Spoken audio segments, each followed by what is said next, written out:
مولاي صل وسلم دائما أبدا على حبيبك خير الخلق كلهم. الصلاة والسلام على سيد الأنبياء والمرسلين وعلى آله وأصحابه أجمعين، أما بعد، فأعوذ بالله من الشيطان الرجيم. بسم الله الرحمن الرحيم. ألا إن أولياء الله لا خوف عليهم ولا هم يحزنون الذين آمنوا وكانوا يتقون. صدق الله العلي العظيم وصدق رسوله النبي الكريم. انتہائی احترام و عقیدت کے ساتھ حضور سید المرسلین خاتم الانبیاء شفیع المذنبین رحمۃ للعالمین خاتم المعصومین راحت العاشقین صلی اللہ تعالی علیہ وآلہ واصحابہ وبارک وسلم کی بارگاہ میں اپنی غلامی کا ثبوت دیں، اور جس طریقے سے میں پڑھا ہوں میرے ساتھ مل کر حضور دل کے ساتھ نذران محبت پیش کریں. الصلاۃ والسلام علیک یا رسول اللہ، الصلاۃ والسلام علیک یا حبیب اللہ، الصلاۃ والسلام علیک یا نبی اللہ وعلى آلك وأصحابك يا نور الله صلى الله تعالى عليه وسلم. دوستان محترم، میرے اور آپ کے لیے خوش نصیبی کی بات ہے کہ ہمیں تاریخ السلطنت غوث العالم اوحد الدین قدوۃ الکبریٰ میر سید اشرف جہانگیر سمنانی رضی اللہ تعالی عنہ کی یاد کی محفل میں شرکت کی سعادت مل رہی ہے. رب ذوالجلال ہم سب کی حاضری اپنی بارگاہ کرم میں قبول فرمائے. دوستان محترم، ہمارے آقا علیہ الصلوۃ والسلام ارشاد فرماتے ہیں، اللہ تبارک و تعالی نے کچھ فرشتے ایسے مقرر فرمائے ہیں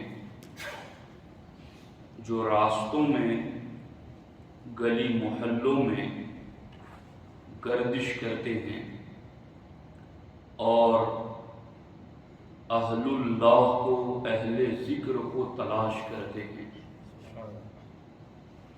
جہاں بھی اللہ والے اور اللہ کی یاد کی محفل کو وہ فرشتے پا لیتے ہیں تو پھر ایک دوسرے کو بلاتے ہیں، ہلموا الی حاجتکم، اے فرشتو ادھر آ جاؤ، ہمارے مقصد کی چیز یہاں ہے. چونکہ وہ سارے ہی اللہ کی یاد کی محفلوں کو ڈھونڈتے ہیں، ان کی ڈیوٹی ہی یہ ہے. جہاں کچھ لوگ ایسی محفل کو پا لیتے ہیں تو پھر دوسروں کو آواز دے کر بلاتے ہیں کہ اپنے مقصد کی چیز ادھر ہے، آ جاؤ. فَيَحُفُّونَ بِهِمْ بِأَجْنِحَتِهِمْ إِلَى السَّمَاءِ الدُّنْيَا، پھر وہ سارے فرشتے ان اللہ والوں کی، اللہ کی ذکر کی محفل کو آسمان تک اپنے نورانی پروں سے ڈھانپ لیتے ہیں. اللہ اکبر. اور اس کے بعد ایک لمبی گفتگو ہے کہ رب جل وعلا ہر چیز کو جاننے والا ہے، اس کے باوجود وہ اپنے فرشتوں سے فرماتا ہے، ما یقول عبادی، اے میرے فرشتوں یہ تو بتاؤ کہ میرے بندے کہہ کیا رہے تھے، وہ کیا باتیں کر رہے تھے. تو فرشتے کہتے ہیں یکبرونک ویمجدونک ویسبحونک ویحمدونک، اے اللہ وہ تیری پاکی بیان کرتے ہیں، وہ سبحان اللہ کہتے ہیں، وہ اللہ اکبر کہتے ہیں، وہ لا الہ الا اللہ پڑھتے ہیں، وہ تیری حمد تیری ثنا بیان کرتے ہیں۔ رب فرماتا حل رعونی، میرے فرشتوں یہ تو بتاؤ، یہ جو میری حمد میری تعریف کرتے ہیں کیا انہوں نے مجھے دیکھا ہے؟ مجھے دیکھا ہے کہ جس کی وجہ سے وہ میری تعریف کرتے ہیں؟ فیقولون لا، اے اللہ تجھے انہوں نے دیکھا نہیں ہے مگر یہ تیری پاکی بولتے ہیں۔ رب فرماتا ہے فکیف لو رعونی، میرے فرشتوں اب تم ہی بتاؤ اگر وہ دیکھ لیتے مجھے تو کیا ہوتا؟ اللہ اکبر، اللہ اکبر، اللہ اکبر۔ فرشتوں تم خود ہی بتاؤ کہ اگر وہ مجھے دیکھ لیتے تو پھر ان کا معاملہ کیا ہوتا؟ فرشتے کہتے لو رعوک لکانوا لک اشد عبادۃ واکثر تسبیحا وتحمیدا وتمجیدا، اے اللہ بن دیکھے اگر وہ تیرا اتنا ذکر کرتے ہیں، تجھے دیکھ لیتے تو پھر ہر گھڑی تیری ہی یاد کرتے۔ رب فرماتا ہے حالانکہ وہ جاننے والا ہے کہ میرے فرشتے یہ بتاؤ کہ میرے بندے کس چیز کا سوال کر رہے تھے۔ فرشتے کہتے ہیں اے اللہ تجھ سے وہ جنت مانگ رہے ہیں، جنت کا سوال کرتے ہیں۔ اللہ تعالیٰ فرماتا فہل رعوہا، کیا انہوں نے جنت کو دیکھا ہے؟ فرشتے کہتے لا واللہ یا ربی، اے اللہ تیری قسم انہوں نے جنت کو نہیں دیکھا ہے۔ رب فرماتا فکیف لو رعوہا، فرشتوں میں نے جنت کا ذکر کیا قرآن میں، میرے محبوب نے میرے حکم پر جنت کا تذکرہ کیا، بن دیکھے وہ جنت مانگتے ہیں، اگر دیکھ لیتے تو کیا ہوتا؟ فرشتے کہتے ہیں کہ اگر دیکھ لیتے تو بہت زیادہ اس کا سوال کرتے اور بہت زیادہ جنت میں داخلے کا شوق رکھتے۔ اے اللہ وہ تجھ سے پناہ بھی، تیری پناہ بھی مانگتے ہیں جہنم کے عذاب سے، کہ تو انہیں عذاب جہنم سے اپنی پناہ دے دے۔ رب فرماتا ہے کیا انہوں نے دیکھا ہے جہنم کو؟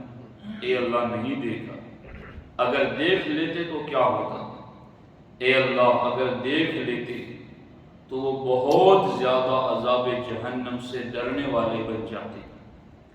اب یہ ساری گفتگو ہوئی، اب فرشتے تو آئے تھے اہل اللہ اہل ذکر کی محفل کو تلاش کرنے کے لیے، اور میرا بنیادی مقصد میں نے حدیث سنا دی آپ کو، لیکن جو میں عرض کرنا چاہتا ہوں موضوع کے حوالے سے بات وہ یہ ہے کہ جہاں اہل اللہ اور اہل ذکر بیٹھتے ہیں فرشتے ایسی محفلوں کو تلاش کرتے ہیں، جب مل جاتی ہیں تو اپنے نورانی پر اس محفل پر تان دیتے ہیں، اور پھر یہ ہوتا ہے کہ رب ذوالجلال ارشاد فرماتا ہے فیقول اللہ لملائکتی، اللہ اپنے فرشتوں سے فرماتا اشہدکم انی قد غفرت لکم، میرے فرشتوں تم گواہ ہو جاؤ، میں تمہیں گواہ بناتا ہوں کہ میں نے ان سب کو بخش دیا،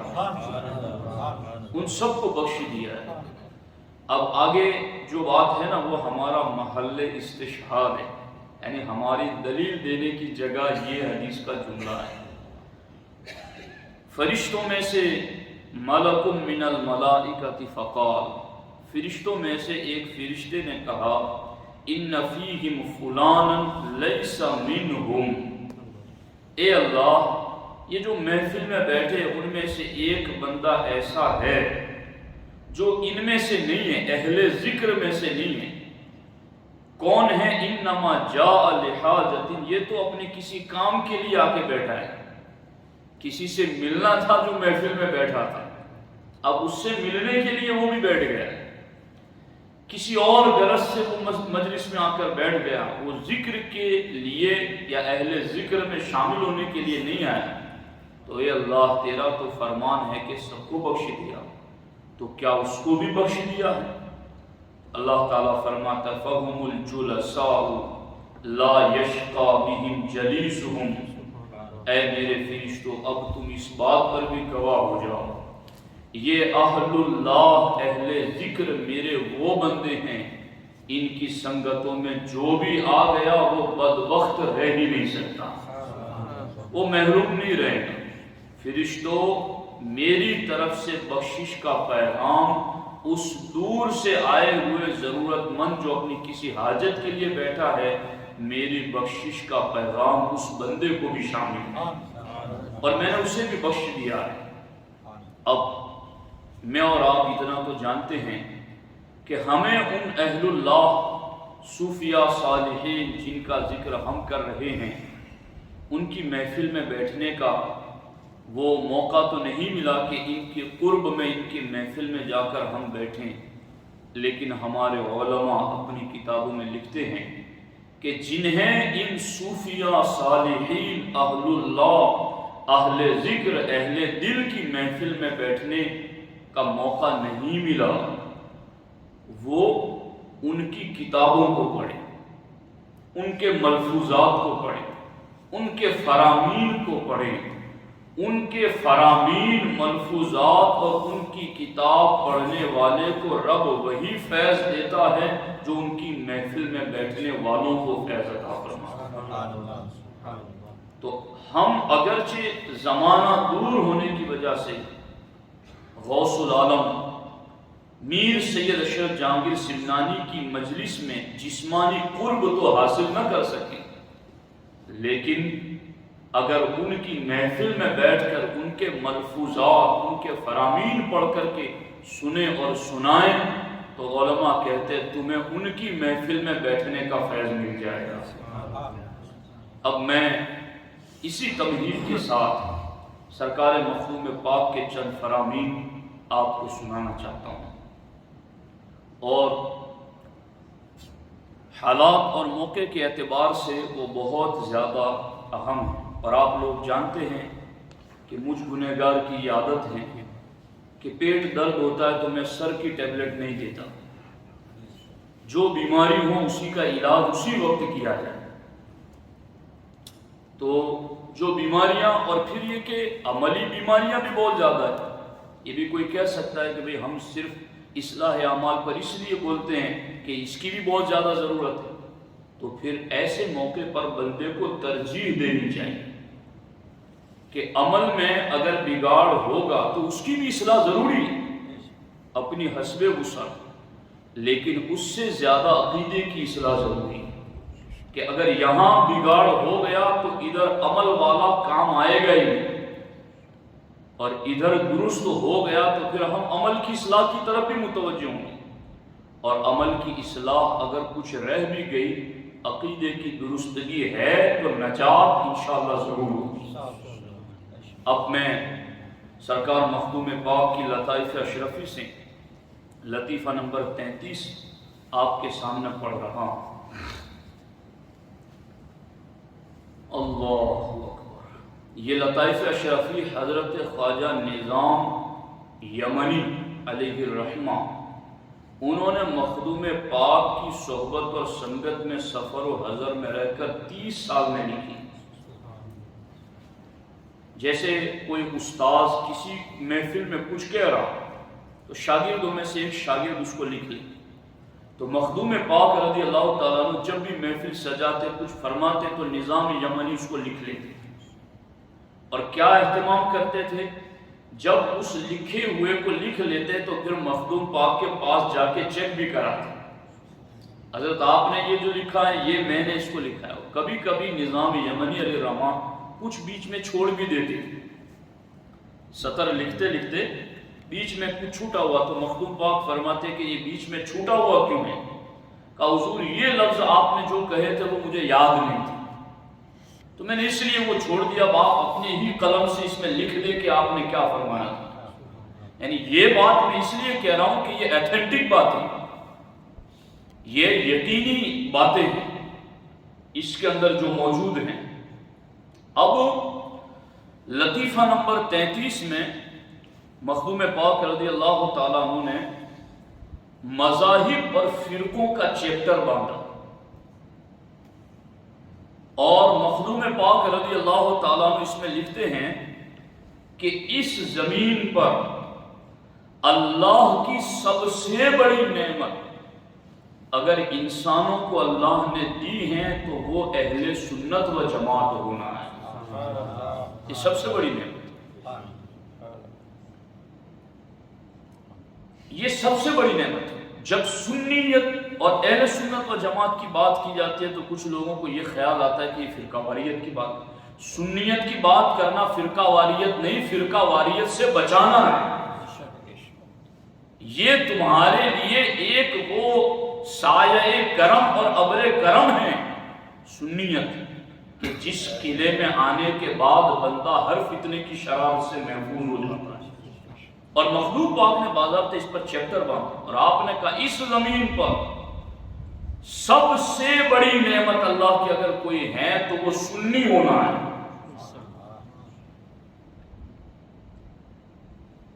اب اگر آپ کو کوئی ایسا صوفی کہلاتا ملے کہ ہم صوفی ہیں اس لیے ان مسلکوں کے جھگڑوں میں نہیں پڑتے،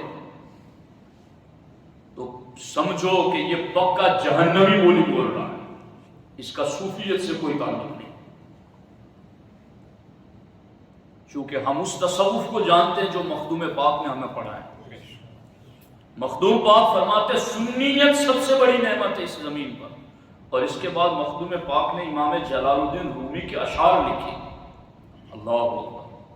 مخدوم پاک فرماتے چے دولت آن کسے کہ از سعادت بود در مذہب سنت جماعت۔ مخدوم پاک فرماتے وہ بندہ کتنا بڑا نیک نصیبے والا ہے جسے رب نے سعادت مندی سے سنی بنایا ہے،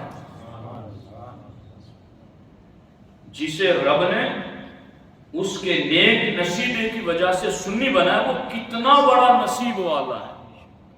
اب مخدوم پاک فرماتے ہیں مراتب نیست اعلی زی شعارس، مناسب نیست والا زی لسارس۔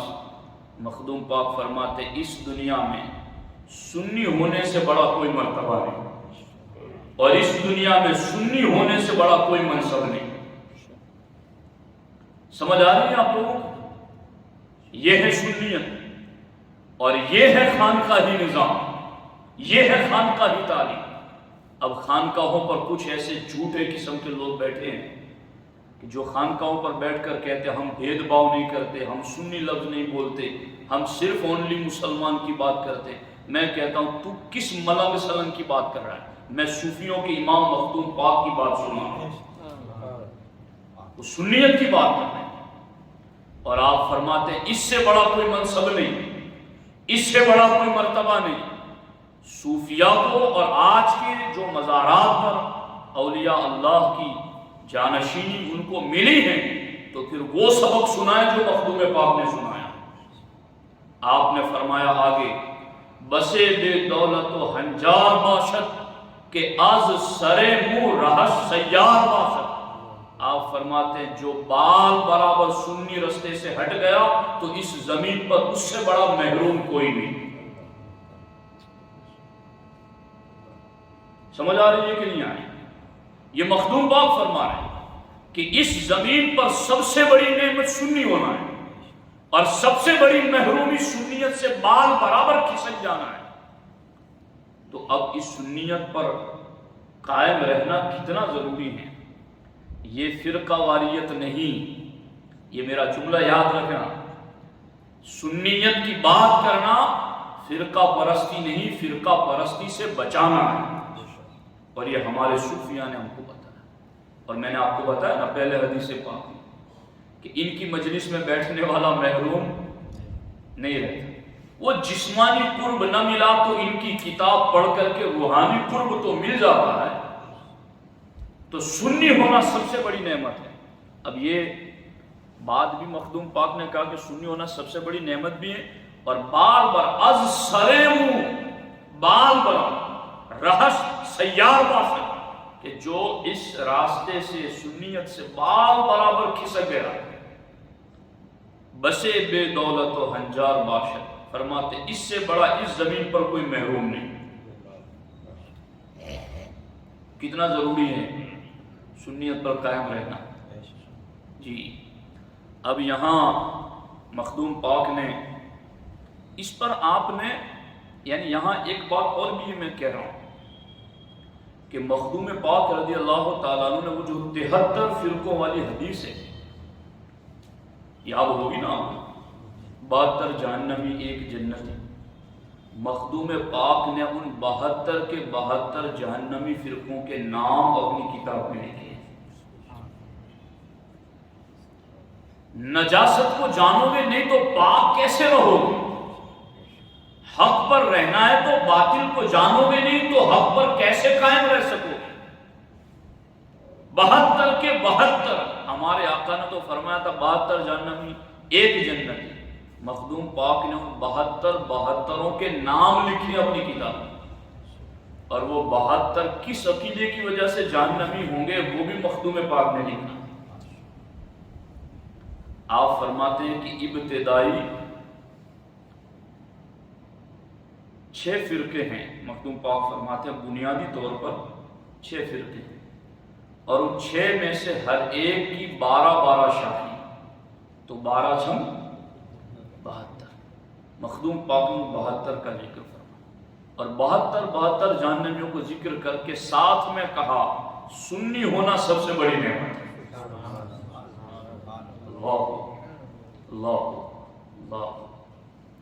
اب یہاں مخدوم پاک نے بات آدھی ادھوری نہیں رکھی۔ اب میں کیا کہوں یہاں پر کہ یوں بات نہیں کہ بات تھوڑی کی آدھی ادھوری رکھی، سمجھ آئی نہیں آئی۔ جب مخدوم پاک نے یہ بتایا نا کہ سنی ہونا سب سے بڑی نعمت ہے، تو مخدوم پاک جانتے تھے کہ اب ہر کوئی اپنے آپ کو سنی کہنے لگے جی، تو مخدوم پاک نے سنی ہونے کی 10 شرطیں بھی لکھی۔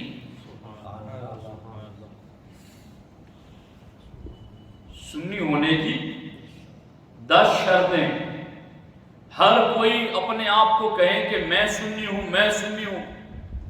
کوئی حضرت ابو بکر و عمر کو پوری امت میں سب سے افضل نہ مانے اور پھر کہیں میں سنی ہوں، مخدوم پاک کہتے تو سنی نہیں ہے۔ کوئی عائشہ صدیقہ پر، حضرت امیر معاویہ پر دان کرتا ہے اور پھر یہ کہے میں سنی ہوں، مخدوم پاک فرماتے تو سنی نہیں ہے۔ کتاب میں نہ ہو تم میری جو سزا متعین کرے، لیکن یہ مخدوم پاک لطیفہ نمبر 33 صفحہ نمبر 220 پہ سرکار مخدوم پاک فرماتے ہیں کہ حضرت عبداللہ ابن مسعود عباس سے روایت ہے کہ اہل سنت و جماعت وہ ہیں جو 10 امور کے عقیدے میں پابند ہوتے ہیں، وہ سنی ہوتے ہیں۔ قربان جاؤں میں مخدوم پاک کے فرمان میں، آپ نے ان 10 شرطوں میں سے پہلی شرط کیا لکھی؟ آپ نے فرمایا پہلی شرط دونوں پیروں، پیر کی جمع پیروں، فرماتے ہیں دونوں پیروں یعنی حضرت ابو بکر اور حضرت عمر رضی اللہ تعالی عنہما کو امت میں سب سے افضل ماننا۔ مخدوم پاک فرماتے ہیں یہ سنی ہونے کی، بولو نا کچھ، سنی ہونے کی پہلی شرط، اور یہ سنیت سب سے بڑی نعمت ہے، اور اس سے جو بال برابر ہٹ گیا وہ سب سے بڑا محروم ہے۔ یہ مخدوم پاک کا فرمان۔ دوسری شرط میں مخدوم پاک فرماتے ہیں دونوں دامادوں یعنی حضرت عثمان اور حضرت علی مرتضی رضی اللہ تعالی عنہما کی بزرگی تسلیم کرتا، ان دونوں سے پیار کرتا، ان کے حقوق ادا کرتا۔ یہ سنیت کی علامتیں ہیں، اور یہ ترازو میرے مخدوم کا ہے۔ جی حضرت شیخ محقق عبدالحق فرماتے ہیں کہ مخدوم پاک کا نام لے لو تو جن دور ہوتے ہیں. میں نے کہا ان کی تعلیم بھی سناؤ تو بھی عاصب دور ہوتے ہیں. ان کے نیر کا قدموں میں جاری تالاب کا پانی بھی شفا دیتا ہے، بالیقین دیتا ہے. اور ہم نے بار بار پیا ہے، چوکھٹ پہ حاضری دی ہے، چونکہ ہم انہی کے دسترخوان کے ایک خادم ہیں. مخدوم پاک فرماتے ہیں کہ میرے نیر کا پانی، آپ کے نیر کے پانی سے بھی شفا ملتی ہے. تو جب نیر کے قدموں میں جاری پانی کے 2 قطرے شفا دیتے ہیں تو آپ کی یہ تعلیم بھی روحانی مرض سے شفا دیتی ہے. یہ ہے ان کی محفل میں بیٹھنا. اور ایسا بیٹھنے والا شقاوت اور بدبختی میں مبتلا نہیں ہوگا جو ان تعلیمات پر عمل کرے گا. اب دیکھو یہاں پر سرکار مخدوم پاک رضی اللہ تعالیٰ عنہ نے سنی ہونے کی 10 شرطوں میں پہلی شرط کیا بتائی؟ ابو بکر عمر کو پوری امت میں. اب لوگ طرح طرح کے وسوسے ڈالتے ہیں، بھائی ہم کون سے ہو سکتے ہیں کہ ہم لوگوں کے مرتبوں کو ناپے، ہم تولیں، ہم بتائیں کون افضل. بھائی یقیناً ہمارے پاس تو کوئی ترازو نہیں ہے، مگر یہ جو بات ہم سے کر رہے ہو کیا مخدوم پاک سے بھی کرو گے؟ یہ اجماع امت ہے اور صحابہ کا اجماع ہے. صحابہ کے اجماع کا انکار کفر تک پہنچ جاتا ہے. یہ اس لیے وسوسے ڈالنے والے طرح طرح کے وسوسے اور غلط قیاس آ رہے ہیں. قیاس کیسے؟ بالکل جھوٹے قیاس، چونکہ بحثیں پڑھی نہیں ہے درسگاہ کی. قیاس فاسد، جھوٹے قیاس. یاد رکھنا ابلیس گمراہ ہوا ہے تو جھوٹے قیاس کی وجہ سے. اس نے اپنا قیاس کیا کہ میں آگ سے پیدا ہوا اور آگ اوپر کو جاتی ہے، اور آدم مٹی سے پیدا اور مٹی نیچے جاتی ہے، تو میں افضل و اعلیٰ ہوا اور مٹی نیچے ہوئی، میں سجدہ کیوں کروں؟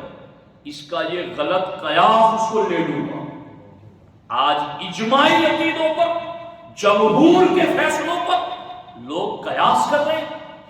خوف کرنا چاہیے خدا کا کہ اجماع جس چیز پر امت کا منعقد ہو گیا، جمہور اہل سنت جس نظریے اور عقیدے پر قائم ہو گئے، اس کے خلاف قیاس کرو گے تو ابلیس کے انجام سے عبرت حاصل کرو.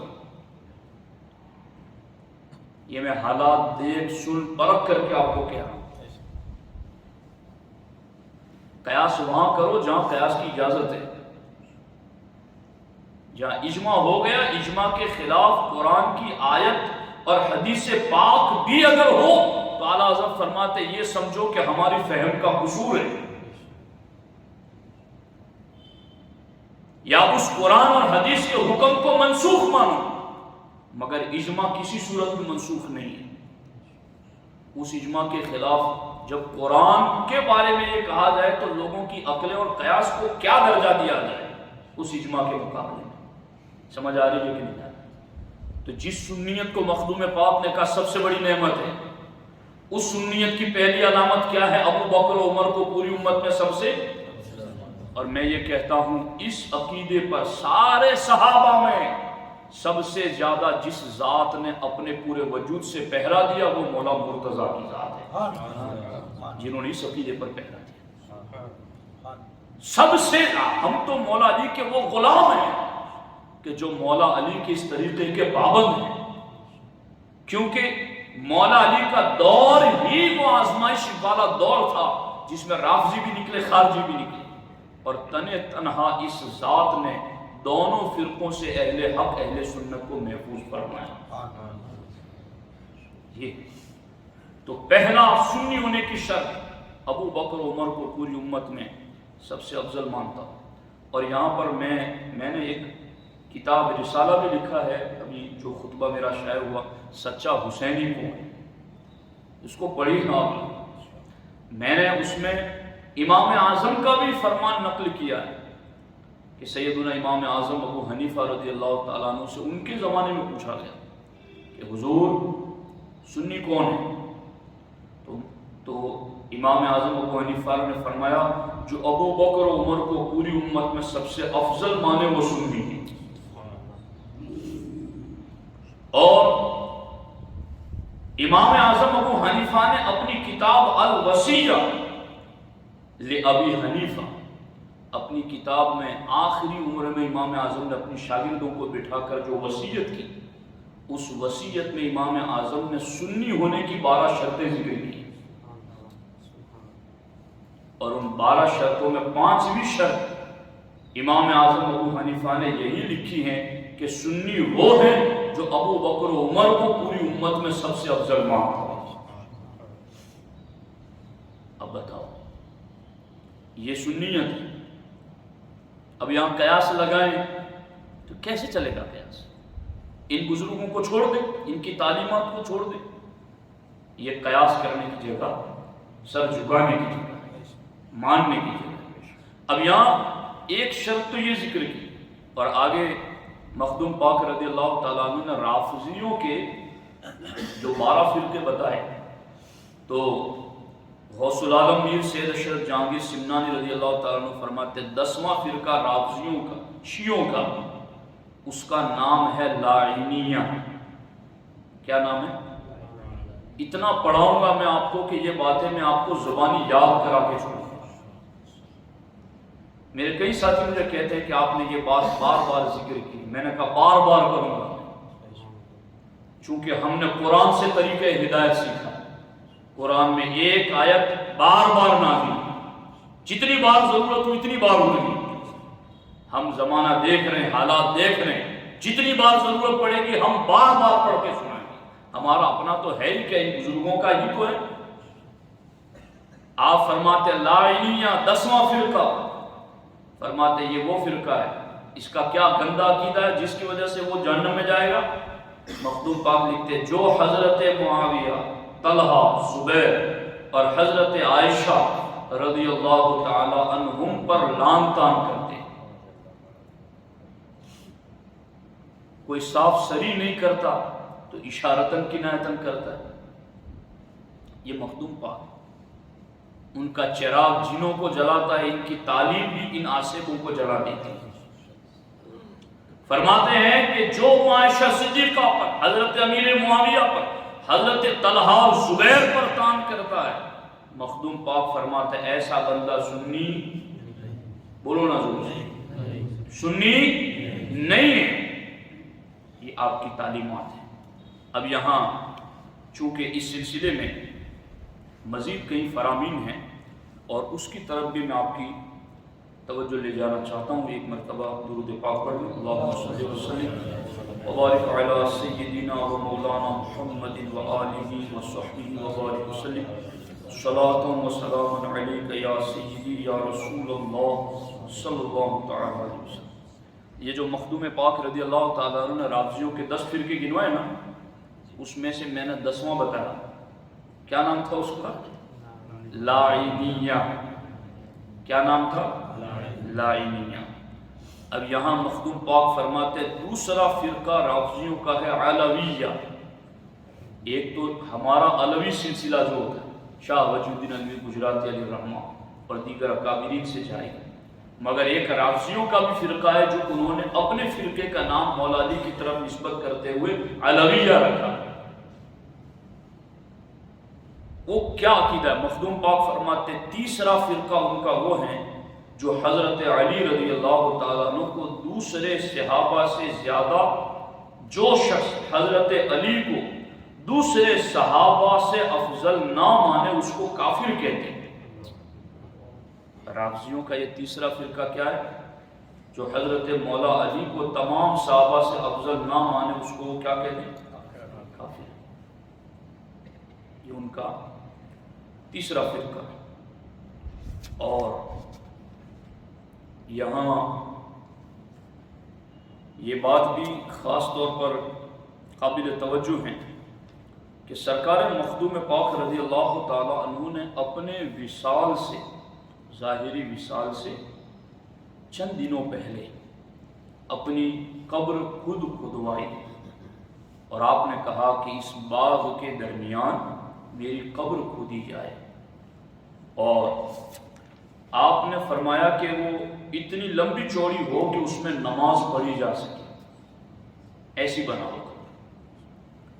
اور قبر تیار ہو گئی بن کے، تو سرکار مخدوم پاک رضی اللہ تعالیٰ عنہ ایک دن چند سادہ کاغذ لے کر کے اس قبر میں تشریف لے گئے، جیتے جی باحیات، قبر چوڑی بنوائی تھی، آپ چند سادہ کاغذ لے کر کے اس قبر میں تشریف لے گئے، اور مکمل ایک رات دن اس قبر کے اندر آپ تشریف فرما رہے ہیں، اور وہاں بیٹھ کر کے آپ نے ایک رسالہ لکھا، اور اس رسالے کا نام ہی ہے رسالہ قبریہ،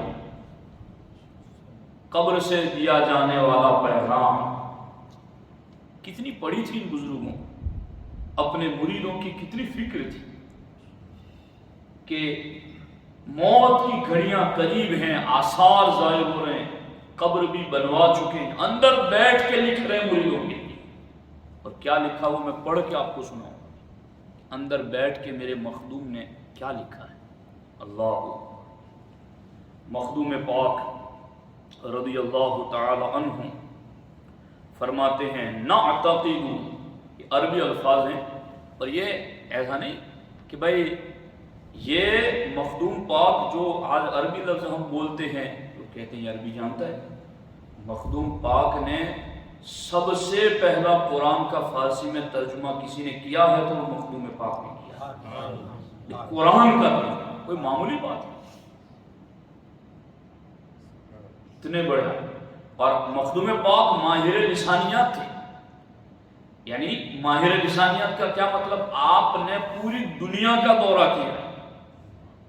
مخدوم پاک فرماتے ہیں میں نے 30 سال تک اس نیلے آسمان کے نیچے زمین پر پرکار کی طرح دورہ کیا ہے، اور فرماتے ہیں میں نے 200 سے زیادہ علماء اور مشائخ کی خدمت میں حاضری دے کر علم دین حاصل کیا ہے۔ امام اعظم کے اساتذہ کے بارے میں آتا ہے نا کہ آپ کے 4000 استاذ تھے، امام اعظم کے 4000۔ مخدوم پاک نے یوں جہاں جہاں سے جاتے، جب بزرگ مل جاتے، عالم دین مل جاتے، ان سے علم حاصل کرتے، اور اتنے بڑے عالم تھے مخدوم پاک رضی اللہ تعالیٰ عنہ کہ جہاں جاتے وہیں کی زبان میں کتاب لکھتے اور وہیں کی زبان میں خطاب فرماتے۔ ذالک فضل اللہ یؤتیہ من یشاء، یہ اللہ کا فضل ہے، اللہ جسے چاہتا ہے۔ جس قوم جس برادری میں جاتے انہی کی زبان میں کتاب لکھتے اور پھر وہیں پر وہ نسخے ہدایت دے کر آگے چلتے۔ اب آخری وقت، آخری گھڑیاں آئیں تو قبر میں بیٹھ کر آپ نے کیا لکھا، تحریر فرما رہے ہیں، اللہ کی حمد و ثنا کے بعد لکھتے ہیں نعتقد بفضل اصحابی، فرماتے ہیں ہمارا عقیدہ ہے کہ ہم سارے صحابہ کو فضیلت والا مانتے ہیں۔ قبر میں لکھ کر بیٹھ کر لکھ رہے ہیں نہ، یعنی کتنا ضروری تھا۔ آج اگر کوئی مجھے کہے کہ یار تم یہ باتوں کو بات کر رہے ہو تو کیا ضرورت تھی یہاں پر اس بات موضوع پر بات کرنے کی، میں کہتا ہوں کیا ضرورت تھی مخدوم پاک کو قبر میں یہ لکھنے کی۔ مخدوم پاک فرماتے ہیں نعتقد بفضل اصحابی، ہم عقیدہ رکھتے ہیں کہ نبی کا ہر صحابی شان والا ہے۔ اور پھر آگے کیا لکھتے ہیں وَأَحَقُّ الْخِلَافَةِ أَبُو بَكْرَ الصِّدِّيقِ سائر المسلمین والتابعین، اور سارے مسلمان صحابہ اور تابعین میں سب سے افضل اور خلافت کے حقدار پہلے نمبر پر ابو بکر صدیق۔ پھر کیا لکھتے ہیں ثم افضل من اصحابہ واحق الخلافۃ عمر، پھر سارے صحابہ میں سب سے افضل اور خلافت کے پہلے مستحق ابو بکر کے بعد عمر فاروق، ثم عثمان ثم علی۔ یہ مخدوم پاک نے قبر میں جا کر کے رسالہ قبریہ میں یہ چیز لکھی، اور آگے کیا لکھا میں پڑھ پڑھ کر کے ان پر نشان لگا کر لایا ہوں آپ کے لیے۔ یہ نسخے ہیں. کوئی کہتا ہے نا کہ بھائی میرے لیے کوئی نسخہ لکھ دو نزلہ ختم ہو جائے، میرے لیے کوئی نسخہ لکھ دو سر درد ختم ہو جائے. یہ میں نسخے مخدوم پاک کے لکھے ہوئے لے کے آیا ہوں. یہ نسخے مخدوم پاک فرماتے ہیں ہمارے تمام فرزندان مانے بیٹی، ہمارے تمام فرزندان، برادران مانے بھائی، اور محبین محبت کرنے والے، معتقدین عقیدت رکھنے والے، سب کو یہ یاد رہے کہ ہم اسی عقیدے پر تھے اور ہمیشہ اسی عقیدے پر رہیں گے.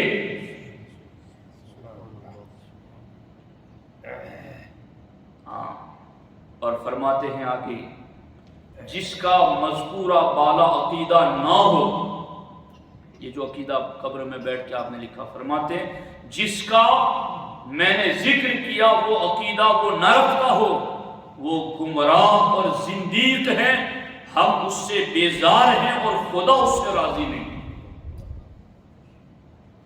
یہ مخدوم پاک فرماتا. اب یہ میں کن کن کے نام کہ کس کس طریقے کی، اب یہ منہاجیت، رافضیت، یہ ساری اسی گرد کے اندر ڈوبی ہوئی ہیں. انہی کے سارے چوزے بچے آج اہل سنت کے پاک جسم کو لہو لہان کرنے پر تلے ہوئے اور ان بزرگوں کی تعلیمات کو مٹانے کے لیے تلے ہوئے ہیں. ان تعلیمات پر عمل کرنا بہت زیادہ ضروری. اللہ اکبر. اور اس بات کو جو مخدوم پاک نے رسالہ قبریہ میں لکھی نا، ایسا نہیں کہ مخدوم پاک نے لکھی، مخدوم پاک کے بعد سلسلہ اشرفیہ کے مجدد اعلیٰ حضرت علی حسین اشرفی میاں رضی اللہ تعالی عنہ و ارضاہ عنا، انہوں نے صحائف اشرفی اپنی کتاب، وہ لطائف اشرفی تھی، یہ صحائف اشرفی، سرکار اعلیٰ حضرت علی حسین اشرفی میاں نے صحائف اشرفی میں مخدوم پاک کی اسی بات کو اپنی کتاب میں ذکر کر کے کہا آج بھی ہم مخدوم پاک کی اسی عقیدے پر قائم ہیں. اور مخدوم پاک کیا فرماتے ہیں رسالہ قبریہ میں؟ فرماتے ہیں حق سبحانہ کی تجلی 70,000 بار اس فقیر پر ہوئی. مخدوم پاک کیا فرماتے ہیں؟ اللہ کی تجلی مجھ فقیر پر 70 یعنی 70,000 مرتبہ ہوئی ہے. اور مخدوم پاک فرماتے اس قدر نوازش مرحمت ہوئی کہ میں تحریر میں نہیں لا سکتا، میں لکھ نہیں سکتا کہ میرے رب نے مجھ پر کتنی رحمتیں نازل کی. عالم ملکوت سے ندا آئی، عالم غیب سے آواز آئی کہ اشرف ہمارا محبوب ہے، اس کے سب مریدوں کے گناہ ہم نے معاف کیے اور ان کو اشرف کے طفیل میں بخش دیا. یہ آخری بشارت میں سید اشرف سمنانی سب بھائیوں اور دوستوں کو پہنچا رہا ہوں. یہ مخدوم پاک نے قبر میں بیٹھ کے، تو اس بشارت کو جو پانا چاہتا ہے تو ان کے بیان کے ہوئے عقیدے کو بھی تو اپنائے. اس لیے ہر اہل غیر نتھو خیرے کی طرف جانے کی ضرورت نہیں ہے. میں یہ باتیں سوشل میڈیا کی وجہ سے کر رہا ہوں، چونکہ یہ وہ زمانہ ہے کہ ہر کوئی ہر کسی کی سنتا ہے اور ہر کوئی ہر کسی کی طرف چلا جاتا ہے. تو مخدوم پاک کی جہاں شان بیان کی جائے، میں تو کہتا ہوں جہاں سنی عالم مخدوم پاک کی شان بیان کریں ان سے ایک دن مخدوم پاک کے عقائد پر گفتگو کروا. شان ہم تو شان ماننے، سنی ہوتا ہی ہے ولیوں کی شان ماننے والا. سنیوں کو اگر نہ بھی شان سنائی جائے تو سنی ماں کی گود ہی سے، ماں کے دودھ سے ہی ولیوں کی شان مان کر پیدا ہوتا ہے. تو شان اگر نہ بھی بیان کی جائے گی تو ہم اس کی انکاری کب ہیں؟ ماننے ہی والے. ہم تو دارالعلوم میں پڑھاتے ہیں کرامات اولیاء اللہ ثابت حق اے ثابت بالکتاب والسنہ، کہ اولیاء اللہ کی کرامتیں کتاب و سنت سے ثابت ہیں. جہاں ضرورت پڑتی ہے بدعقیدوں کے سامنے دلائل دینے کے لیے ہم کھڑے ہو جاتے ہیں اور الحمدللہ یہ ہمارا ذمہ ہے، ہمارا فرض ہے. مگر یہ کہ ان بزرگان دین کی سچی تعلیمات کو نظر میں رکھا جائے. انہوں نے سب سے بڑی نعمت سنیت کو کرا اور سب سے بڑی محرومی سنیت کو چھوڑنا کرا. اور سنیت کی سب سے پہلی نشانی اور شرط اور عقیدہ ابو بکر عمر کو افضل ماننا قرار دیا، اور قبر میں جا کر کے بھی اس بات کی تاکید کی اور کہا کہ میں اب خود، میرے سلسلے کے میرے برادران، میرے مرید، سب کے سب اس کے پابند رہیں، اور ہم ہمیشہ اس کے پابند رہیں گے، اور جو اس کو چھوڑ دے گا وہ گمراہ اور زندیق ہوگا، اور اس سے خدا راضی نہیں اور ہم بھی راضی نہیں۔ یہ مخدوم پاک نے لکھا۔ حضرت امیر معاویہ کے بارے میں بھی مخدوم پاک نے لکھا ہے۔ تو کیا مخدوم پاک سید نہیں تھے؟ جو کچھ معاملہ صحابہ کرام کے درمیان ہوئے کیا ان کے علم میں نہیں تھا؟ سب کچھ تھا، مگر سنیت تو پھر سنیت ہے نا جی۔ تو یہ ساری باتیں ہیں، اس کے علاوہ اور بھی بہت ساری باتیں ہیں، لیکن اب وقت زیادہ ہو گیا ہے، میں مزید آپ کو آزمائش میں نہیں رکھنا چاہتا۔ انشاءاللہ پھر کبھی سرکار مخدوم پاک کے حوالے سے میں گفتگو کروں گا۔ ایک ٹاپک مجھے مخدوم پاک کے حوالے سے بہت بہترین لگا کہ مخدوم پاک، جو میں نے جمعہ میں عرض کیا تھا، وہ چونکہ تھوڑا وقت رہتا ہے جمعہ میں، کہ مخدوم پاک اور ان کے پیر دونوں ایک زمانے تک دنیاوی حکومت بھی کرتے تھے، پھر بھی ان کا دین کے ساتھ رابطہ کیسے رہا، اور دین کے ساتھ دنیا کو لے کر جو چلنے کا جو انداز ان کا اس زمانے کا تخت و تاج والا جو ہے نا، وہ ہمارے لیے بڑا قابل عمل اور نصیحت والا۔ اس پر انشاءاللہ پھر تفصیلی گفتگو کبھی کریں گے۔ اللہ کریم ہم سب کو عمل کی توفیق عطا فرمائے۔ السلام علیکم ورحمۃ اللہ وبرکاتہ۔